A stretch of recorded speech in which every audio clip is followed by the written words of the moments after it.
Comment multiplier un canna panaché? Donc là, j'ai une plante avec 3 pieds. Les 3 pieds sont soudés, réunis au niveau d'un rhizome qui est une tige souterraine horizontale. Et je veux séparer les 3 pieds pour en faire 3 plantes séparées. Donc je fais sortir la plante du sac en plastique. Ensuite, je commence à effriter la terre autour des racines. Ne vous en faites pas pour la plante, elle va supporter tout ça. Du moment qu'elle se reproduit avec le rhizome, donc il n'y a aucun mal à mettre les racines à nu. Et alors que j'ai frité la terre, j'ai découvert tous les rhizomes, j'ai découvert tous les rejets que porte la plante mère. Donc là, je viens de découvrir les 2 premiers. Et en continuant à effritant la terre, j'ai fini par découvrir un 3e rejet. Donc ces rejets vont continuer à pousser et plus tard, ça va donner de nouveaux pieds ou de nouvelles tiges verticales. Et ainsi, la plante, elle va continuer à se multiplier grâce aux rejets. Et avec le temps, vous allez voir de plus en plus de pieds qui poussent.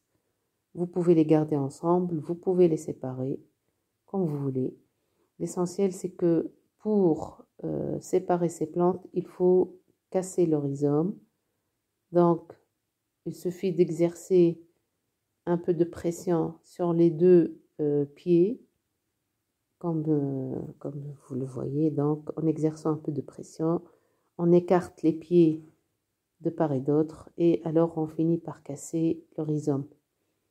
Donc là, c'est ma future première plante. Vous voyez le petit rhizome. Et il suffit donc de la planter soit dans un pot, soit dans le jardin en plein terre. Là, je vais la replanter dans un sac en plastique en utilisant donc la même terre dans laquelle je l'ai trouvée, un mélange de terre de jardin avec du sable, avec du compost. Vous pouvez utiliser du terreau. Donc la plante, elle supporte tout type de sol, même des sols plus pauvres, elle les supporte. Donc il faut appuyer un peu. Une fois que vous mettez la terre, vous appuyez un peu pour que la plante tienne en place. Vous faites attention à ne pas casser les rejets si il en existe. Et vous arrosez. Et avec le temps, donc, le rejet va pousser et vous aurez un nouveau pied. Et ainsi de suite, la plante va continuer à grandir et à se multiplier. Donc, je continue à séparer les 2 autres pieds. Ainsi, j'ai pu avoir en tout 3 plantes séparées. Là, j'ai un autre canna, le canna vert. Regardez le petit bout de rhizome. Comme j'ai expliqué, il suffit d'avoir un peu de rhizome avec un bourgeon que vous reconnaissez grâce au gonflement. C'est une zone gonflée au niveau du rhizome. C'est de là que va pousser le nouveau pied. Donc vous voyez comme il s'est enraciné. Donc là, je vous montre encore plus des rhizomes de canna vert.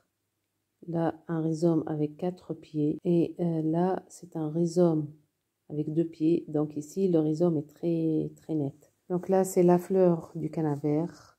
Une très, très belle fleur jaune avec des taches rouges. Et là, vous voyez tous les pieds de canna qui ont poussé dans mon jardin. Comme j'ai dit, grâce au rhizome, il est très facile de les multiplier.